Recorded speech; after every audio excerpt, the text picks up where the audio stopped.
nós estamos na terceira semana já da nossa prática do Aprendendo a Silenciar a Mente, seguindo os ensinamentos de Osho. Aqui nós vamos fazer reflexões dos próximos capítulos. Esses aqui são bem curtinhos mesmo, tá? Eles são da página 31 até a página 39, mas são super valiosos. Esses capítulos são bem curtos, mas você vai ter aqui os pontos que eu achei mais interessantes. Essa aqui é a minha visão como terapeuta, como praticante de meditação. Caso você queira ver tudo na íntegra, é interessante você ler o livro por completo, mas se quiser acompanhar somente o resumo aqui, não tem problema. Então vamos lá. A gente já vai começar na página 31, no nosso primeiro capítulo. Meditação é vida e não meio de vida. Essa meditação, esse capítulo aqui, ele já começa na pauleira, assim, esse aqui já chegou chegando, então eu já marquei já bem no início do capítulo, que é: todos têm que fazer algo na vida. Uma pessoa será um carpinteiro, outra será um rei, outra um negociante, outra um guerreiro. Todas essas coisas são meios de vida, formas de ganhar o pão de cada dia, de obter um abrigo. Não importa se você for um guerreiro ou um negociante, são escolhas sobre como ganhar a vida. Não podem mudar o seu ser interior. Então aqui está falando que a gente faz coisas e essas coisas são ótimas, são super importantes, mas elas não mudam o nosso ser interior, a nossa essência. A meditação é vida e não um meio de vida. A meditação ela é tudo. Não tem nada a ver com o que você faz, mas tem tudo a ver com o que você é. E eu acredito que ele tenha falado isso porque muitas vezes a gente fica muito perdido nas nossas profissões e nos definindo através das nossas profissões, né? E a gente acaba muitas vezes esquecendo de quem nós somos em essência.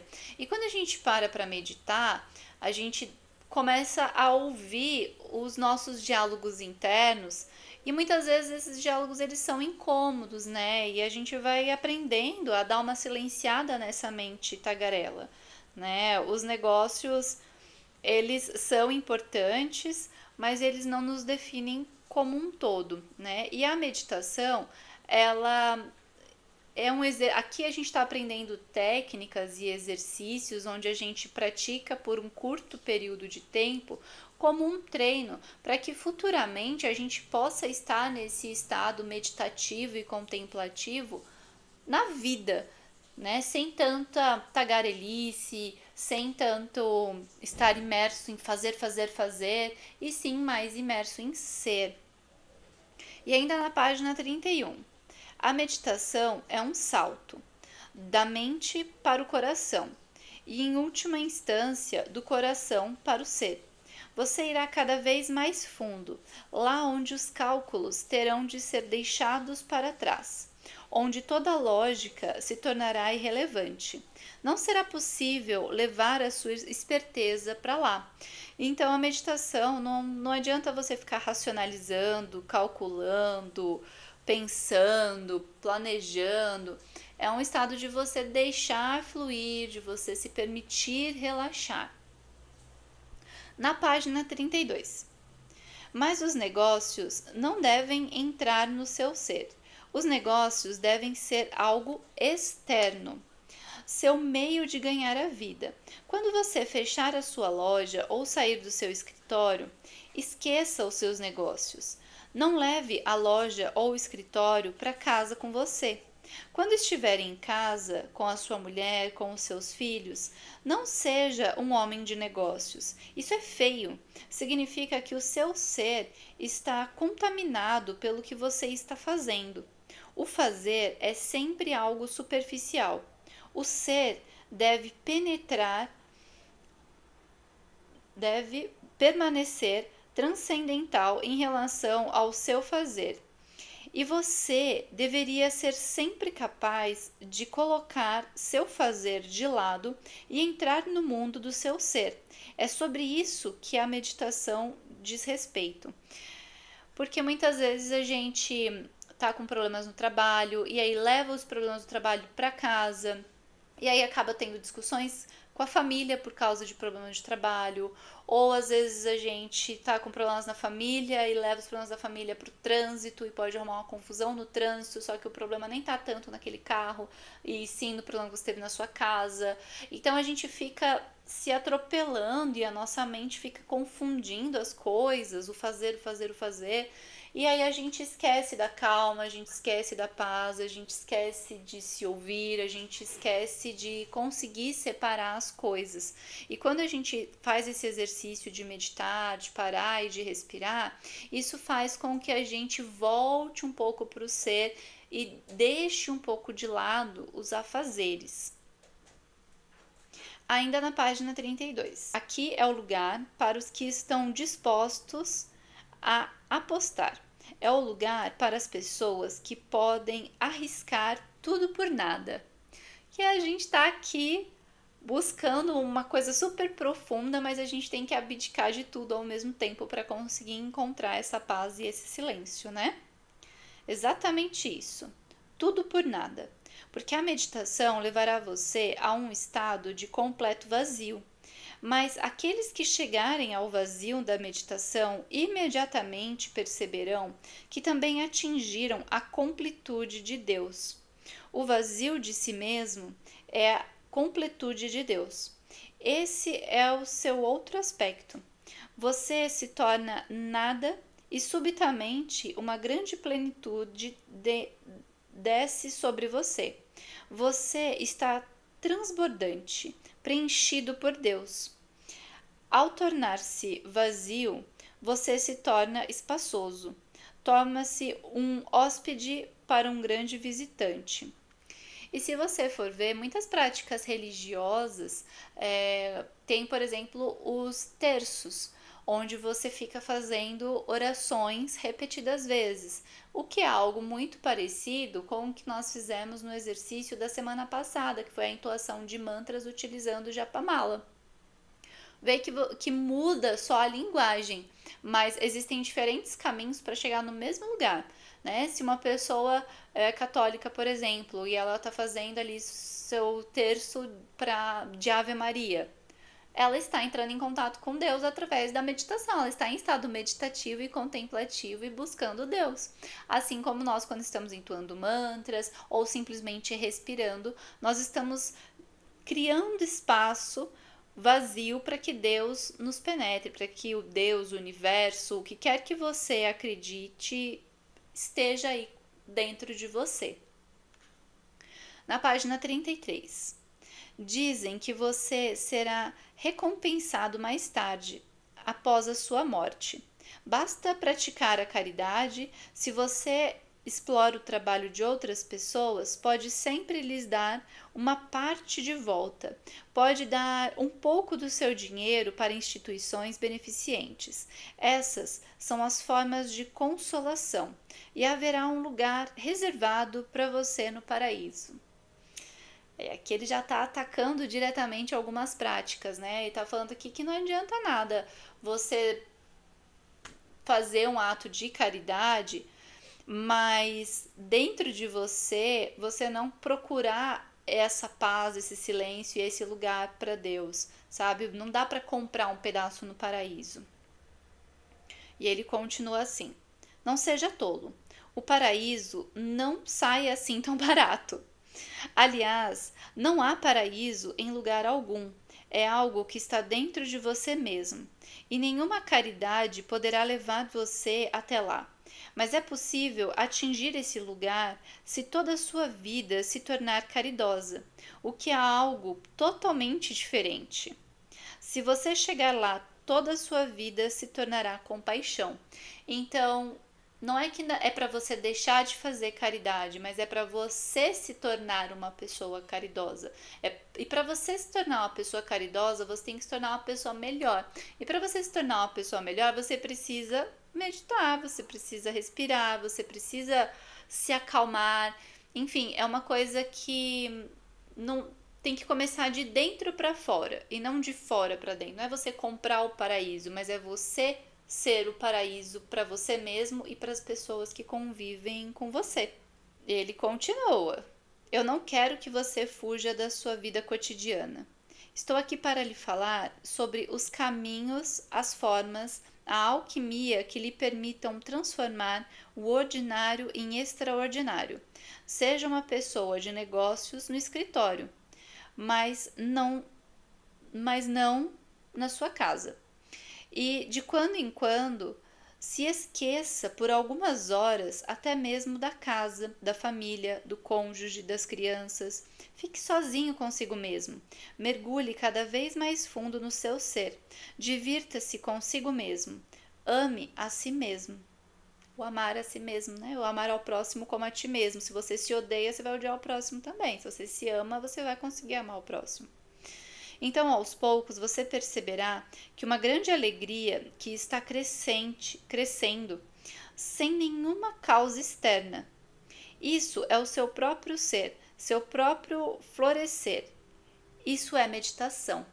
Aqui ele está fazendo referência a um ensinamento budista que se chama Dukkha. Dukkha é uma palavra que também não tem tradução para o português e significa felicidade e sofrimento juntos. É como se fosse uma felicidade sofrida, sabe? Não tem tradução pra gente, né?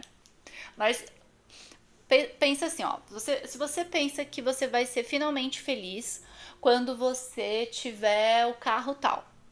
Não, eu tô infeliz, mas quando eu tiver o carro tal, eu vou ser feliz. Aí você luta, luta, luta e conquista o tal do carro que você tanto queria. Quando você conquistar esse carro, você vai ficar muito feliz. Mas a partir do momento em que um pombo fizer um cocôzão no seu carro novo, você vai ficar irritado ou infeliz, ou a partir do momento que alguém arranhar o teu carro, vem a infelicidade, ou a partir do momento que você sofreu uma batida, ou a partir do momento que vira uma parcela muito alta e você tá sem grana para pagar, vem o sofrimento junto, né? Então, felicidade e sofrimento, eles andam junto. E se a gente depende de uma coisa para ser feliz, lascou. Então, aqui com a meditação, o objetivo é que a gente não dependa de fatores externos para alcançar essa felicidade, e sim que a gente encontre essa felicidade interna. Sentado, em silêncio, sem fazer nada, a primavera virá e a grama crescerá sozinha. Sente-se em silêncio, sem fazer nada, e espere a primavera. Ela sempre vem. E quando chegar, a grama crescerá sozinha. Você verá essa grande alegria crescendo em você, sem qualquer motivo. Divida essa alegria, espalhe-a para os outros que estão ao seu redor. Nesse momento, sua caridade estará dentro de você. Não será apenas uma forma de atingir um objetivo, ela terá um valor intrínseco. Página 34. Você pode deixar o mundo, mas não pode deixar a sua mente aqui. Ou seja, você pode morrer, mas, né? Tua mente não vai ficar aqui não, viu? A mente irá com você. Ela está dentro de você e onde quer que você esteja, essa mesma mente irá criar o mesmo tipo de mundo ao redor de você. Então não adianta você mudar de cidade, de estado, de país, a sua mente vai junto com você. Se você tem um tipo de problema que você não consegue resolver aqui, não importa se você vai para outro planeta, você vai ter aquele mesmo problema, porque o problema é você. É isso que tá falando. E agora vou trazer uma historinha para você. Essa historinha eu achei muito legal. E essa historinha eu criei aqui uma imagenzinha. Espero que você goste dessa imagem. E ela é muito valiosa e vai te fazer refletir sobre muitos pontos da sua vida. Um grande místico estava morrendo. Ele chamou o seu principal discípulo. O discípulo ficou muito feliz ao ver o seu mestre o chamava, pois ele havia sido escolhido entre uma multidão de pessoas. Provavelmente o mestre irá transmitir algum grande segredo que não havia contado para ninguém até agora. Essa é a forma pela qual ele está me escolhendo. Então, o discípulo ficou assim, né, super lisonjeado por ter sido escolhido no meio daquela multidão para receber o último ensinamento do seu mestre. O místico disse: tenho apenas uma coisa a lhe dizer. Eu não fui capaz de ouvir o meu mestre, que me disse essa mesma coisa ao morrer. Eu era tolo e não ouvi, nem mesmo pude entender o que ele queria dizer. Mas eu estou lhe falando com toda a minha experiência que ele está certo, apesar de eu ter achado absurdo quando ele me contou. O discípulo perguntou: o que é? Por favor, me conte. Tentarei seguir cada uma das suas palavras. O mestre então disse: é algo muito simples. Nunca, em momento algum da sua vida, tenha um gato em sua casa. E antes que o discípulo pudesse perguntar o porquê, o mestre morreu. Agora ele se sentia desorientado. Que frase idiota! E quem ele iria perguntar o que aquilo queria dizer? Foi procurar as pessoas mais velhas do vilarejo. Há algum sentido nessa mensagem? Deve haver algum sentido misterioso oculto aqui. Um dos anciãos falou: sim, eu sei porque o mestre do seu mestre disse o mesmo para ele. Nunca, jamais tenha um gato em sua casa. Mas ele não ouviu. Eu sei toda a história. O discípulo pediu que o ancião lhe contasse tudo para que ele pudesse entender o significado do que o mestre lhe dissera. O ancião riu e disse: é algo muito simples, não há nada de absurdo aí. O mestre do seu mestre deixou para ele uma grande mensagem, mas o seu mestre nunca se perguntou qual o sentido disso. Ao menos você foi inteligente o bastante para indagar a respeito. O seu mestre era jovem quando essa mensagem lhe foi transmitida. Ele costumava viver na floresta e possuía apenas 2 roupas e nada mais. E o pior é que frequentemente as suas roupas eram destruídas pelos ratos que entravam em sua casa, e ele era obrigado a pedir novas peças às pessoas do vilarejo. Um dia, um habitante do vilarejo disse: por que você não tem um gato? Se você tiver um gato, ele comerá os ratos e não haverá problema. Do contrário, como nós, que somos pessoas pobres, faremos para lhe dar roupas novas todos os meses. Parecia bastante lógico, então ele pediu que alguém lhe desse um gato. Logo, o gato levou o gato para casa, mas aí começaram os problemas. O gato, obviamente, salvou as roupas. Mas o gato precisava de leite, porque depois que ele comeu os ratos, não havia mais o que comer. E o pobre homem não podia meditar porque o gato estava sempre miando e gemendo e dando voltas ao seu redor. Então ele retornou ao vilarejo e falou para algumas pessoas que lhe disseram: essa é uma situação difícil. Agora teremos que lhe fornecer leite diariamente. Em vez disso, podemos lhe dar uma vaca. Assim, a situação estará resolvida. Você fica com a vaca. Você pode beber o leite e o seu gato também. Assim você também não precisará mais nos pedir comida diariamente. A ideia parecia ótima e ele levou a vaca. E o mundo começou. É assim que o mundo começa. A vaca precisa de grama. E as pessoas disseram: no próximo feriado, nós limparemos uma área na floresta e prepararemos a terra. Você irá plantar um pouco de trigo e algumas outras coisas e deixará uma parte para a grama. E os habitantes do vilarejo fizeram o que haviam prometido. Limparam a floresta, araram o solo, plantaram trigo, mas agora havia outro problema.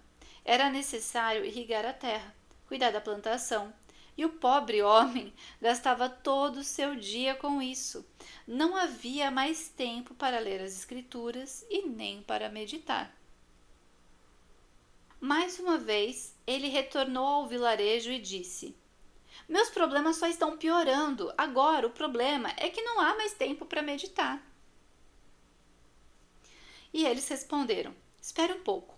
Uma mulher acaba de ficar viúva. Ela é jovem e temos medo de que ela seja uma tentação para os jovens do nosso vilarejo.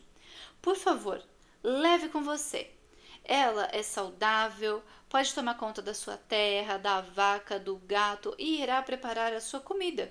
Ela também é muito religiosa e não se preocupe, ela não irá perturbá-lo. Assim, as coisas se encaminharam para sua conclusão lógica. Veja o quanto o homem já havia se afastado do seu caminho desde que receberam o gato. A mulher foi morar com ele e cuidar dele.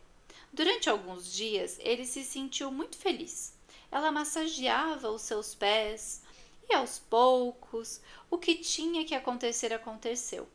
Eles se casaram. E quando você se casa na Índia, tem ao menos uns 12 filhos, no mínimo. Então, toda a meditação se foi. Ele se lembrou disso apenas quando estava morrendo.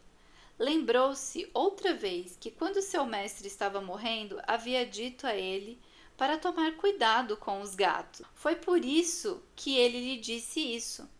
Agora é a sua vez de tomar cuidado com os gatos. Basta um pequeno passo na direção errada e você estará seguindo o caminho errado. E sua mente estará com você aonde quer que você vá. O que você achou dessa historinha aí? Eu achei bem interessante, né? Essa história bem intrigante, né? Porque realmente o que ele queria era meditar. Mas olha o quanto que ele se desviou desse caminho, né? Então, a gente tem que tomar cuidado, porque às vezes a gente vai se sabotando e arrumando afazeres e arrumando coisas e vai deixando de lado o nosso caminho, não é verdade?